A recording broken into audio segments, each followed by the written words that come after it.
Hello everyone, today we will talk about how to fix or how to solve the problem of permanently has been stopped on Messenger app. To know how to fix or how to solve the problem of permanently has been stopped, you should just go to settings. In the first, you can go to apps and you will enter to Messenger app.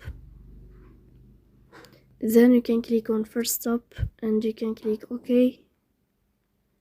After that, you'll enter to the window of storage. Here you can click clear cache. In the end, you can turn off your phone and you can turn on your phone again. And if it's not working with you, then you can update your app. This blue sign if you find update. So please don't forget to support us by like and subscribe. See you next time in another video and thank you for your attention.